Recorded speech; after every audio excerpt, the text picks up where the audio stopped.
Perkenalkan, nama saya Santika Oktaviani.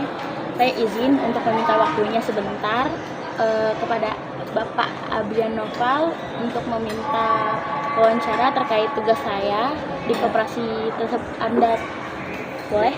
Boleh. Oke. Saya ingin memberikan beberapa pertanyaan. Kalau nggak ada, kalau tidak dijawab juga nggak apa-apa, dijawab juga nggak dijawab juga nggak apa-apa gitu. Iya. Oke. Yang pertama, coba Bapak jelaskan deh secara singkat sejarah tentang berdirinya koperasi yang Bapak yang saat ini. Oke. Terima kasih sebelumnya, Mbak Santika.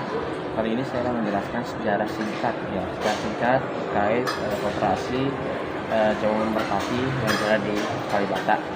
Kali ini pada berdirinya sejarah singkatnya ini pada tahun 1994 yang didirikan oleh Bapak Al Subianto ya, bergerak mendirikan Kopit atau Credit Union karena melihat beberapa masyarakat banyak yang membutuhkan bantuan di wilayah Kalibata. Dan mungkin dari koperasi tersebut banyak juga orang-orang yang dari masyarakat tersebut atas supportnya, atas tertariknya itu sangat banyak di wilayah Kalibata sendiri. Baik, itu saja apa ada lagi? Sudah, itu Oke. aja. Yang pertanyaan kedua itu bagaimana sih koperasi tersebut ini bisa berdiri? Nomor 2 ini terkait bagaimana ya.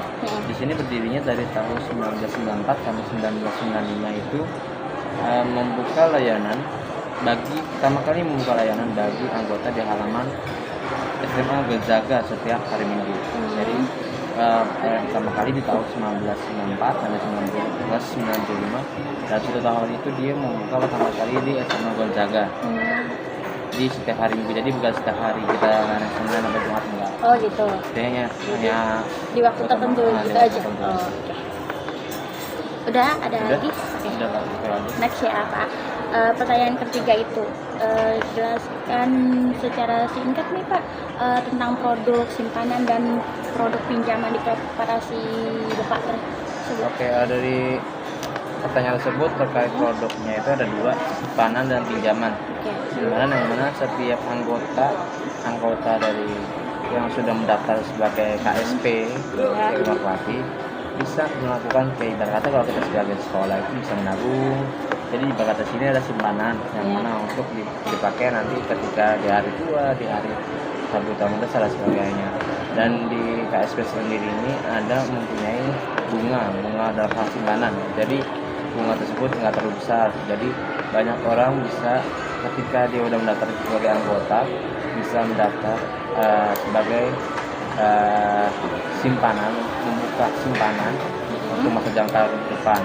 Terus satu lagi ada pinjaman, yang mana ketika sebagai anggota KSP tersebut bisa melakukan pinjaman, yang mana intinya itu dia mempunyai ID anggota sebagai Jauh Merpati ya. Jadi kalau masalah pinjaman ini sangat mudah untuk persyaratannya, jadi nggak usah pakai kayak yang mana lainnya. Oke. Udah itu aja dari Apa ada saya. lagi? Udah itu aja. Oh, oke. Next ya Pak. Maaf kalau nggak terlalu banyak pertanyaannya. Iya, nggak apa-apa. Yang keempat, Bapak nih ya sebagai anggota bisa untuk berinvestasi di koperasi itu gimana? Kalau dalam hal koperasi itu bisa banget investasi ya, yang mana banyak banget dari setiap koperasi itu untuk melakukan investasi bisa, dan termasuk salah satu di KSP Merpati ini bisa yang mana dari konsultasi pinjaman, terus kayak konsultasi kayak dia investasi bisa sebagai kayak macam emas dan sebagainya, pengenalannya. Jadi jawabannya itu sangat bisa dalam hal investasi tersebut. Next ya Pak, ini pertanyaan terakhir. Pertanyaan terakhir itu apa sih syarat dan proses untuk menjadi anggota koperasi? Syarat itu sangat gampang ya, dari mana yang mana itu dari KTP, akte keluarga ya, akte keluarga, terus kayaknya harus menyiapkan materai sebanyak kurang lebih 2 sama biaya administrasi itu kurang lebih 25.000. Itu saja Pak untuk menjadi anggota PSP Marwati Sejahtera. Oke. Itu aja Mbak. Oke. Terima kasih ya Pak untuk waktunya dan mohon maaf kalau ada salah kata Ya. ya. Dan makasih udah mau meluangkan waktu. Iya, sama. Dan